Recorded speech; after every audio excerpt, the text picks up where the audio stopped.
Dusk descended on Bonaventure Cemetery, cloaking the graveyard in a light mist. The old oak trees, draped in Spanish moss, filled the damp air as if they were whispering to one another, sharing secrets of the beyond. The dim street lights flickered, like ghosts that could vanish at any moment. Sarah, a young journalist, arrived just as twilight fell. She had heard many mysterious tales about Bonaventure and wanted to find a groundbreaking story for her paper. But Sarah was not the only one there tonight. Sarah not. A voice echoed behind her, chilling and unsettling. Sarah spun around, but no one was there. The vast cemetery seemed to envelop her, challenging her courage. Sarah shook her head and continued deeper into the cemetery.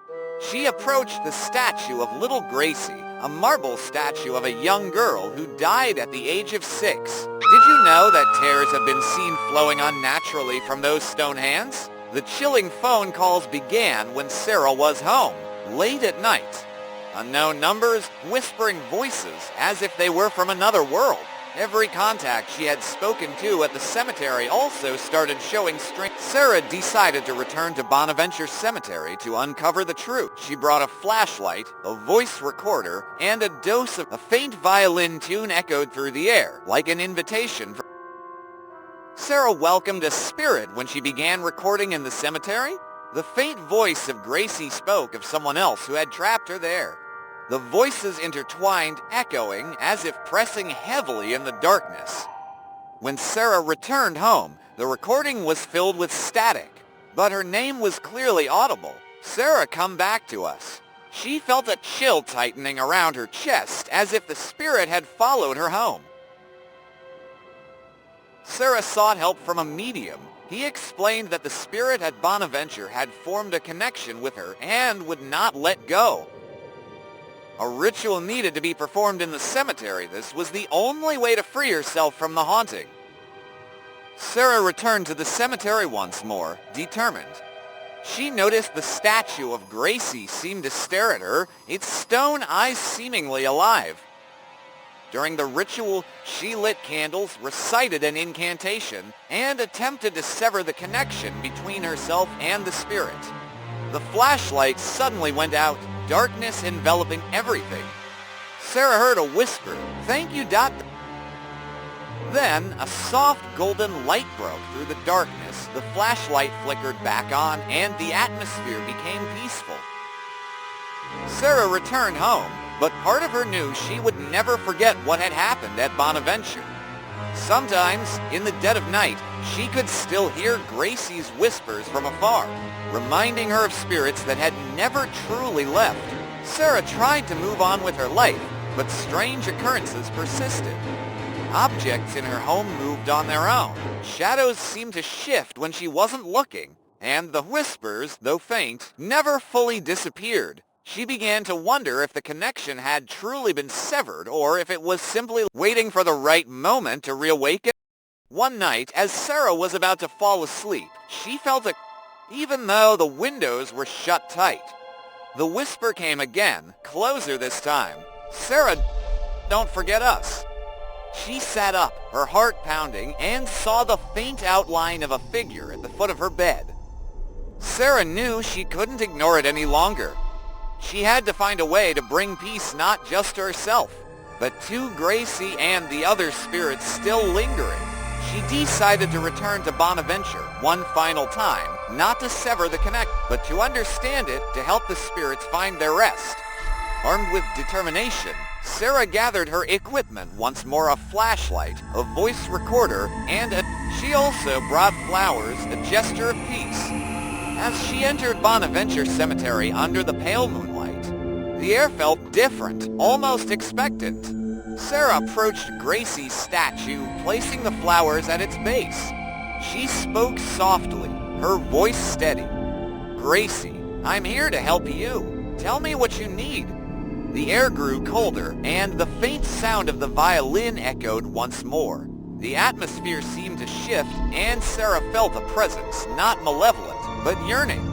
The voice recorder crackled to life, and Gracie's voice, clearer than ever, spoke. "We are lost. God, help us find the light. Tears welled in Sarah's eyes as she realized what needed to be done. She spent the rest of the night in the cemetery speaking to the spirits, listening to their stories, and assuring them that they were not forgotten. As dawn approached, the coldness began to lift, replaced by a gentle warmth. The statues, once eerie and foreboding, now seemed serene. The whispers faded, replaced by a profound silence, as if the spirits had finally found peace. Sarah left Bonaventure that morning with a sense of closure. She knew that the spirits, including Gracie, had moved on, and at last, she could too. The connection was no longer a burden, it was a memory, one that she would carry with her, but without fear. From that day on, the whispers ceased, the objects in her home stayed in place, and the shadows no longer shifted unnaturally. Sarah knew that she had done the right thing, not just for herself, but for those who had been trapped for so long. She had given them a voice, and in doing so, she had set them free. A few weeks after Sarah's last visit to Bonaventure, she began to notice small, inexplicable occurrences once more. It was subtle at first, a flicker of the lights, a misplaced object, the feeling of being watched. She dismissed it as her imagination, a remnant of her intense experience. But then, the signs became more pronounced. One evening, as she was working late at her desk, Sarah heard the sound of footsteps coming from the hallway. The sound was slow, deliberate, and unmistakable. She stood up, her heart pounding, and cautiously made her way towards the source of the noise. The hallway was empty, but the air was thick with an uneasy presence. It felt as though someone or something was still there. Sarah knew she couldn't ignore it any longer. She couldn't just hope it would go away. Whatever remained had not found the peace she thought she had offered. She decided to reach out to the medium once more, seeking answers to why the connection had resurfaced. The medium, an elderly man named Thomas, listened intently as Sarah recounted the recent events. He nodded knowingly, as if he had expected this. "You gave them a voice, Sarah," he said gently, "but not all spirits are ready to leave. Some have unfinished business, and they will linger until it is resolved." Thomas suggested a final ritual, one that required Sarah to confront the spirits not with fear or sorrow, but with understanding and compassion. He handed her a small bell and explained its purpose. "This bell will help guide the lost spirits. It represents clarity, a beacon for those who cannot find their way." Sarah returned to Bonaventure that night, her resolve unbroken. The cemetery looked almost welcoming under the moonlight, the familiar statues and monuments standing silent in the shadows. She walked towards the statue of little Gracie, her heart heavy but determined. She rang the bell gently, the sound crisp and clear in the stillness of the night. She spoke softly, her words full of compassion. "To all who linger here, I understand your pain. I am here to help you find your peace." The air seemed to ripple with energy, a quiet hum that grew louder until it enveloped her completely. Suddenly, she saw them faint, translucent figures emerging from the darkness. There were many of them, their faces etched with sorrow and longing. Gracie stood at the front, her small hand reaching out towards Sarah. "Thank you," she whispered, her voice filled with a profound sadness. "But we need more than words. We need to be remembered." Sarah realized what the spirits needed. They needed their stories to be told, to be remembered by the living, not just as shadows of the past, but as people who once lived, loved, and lost. She promised them that she would share their stories, that they would not be forgotten.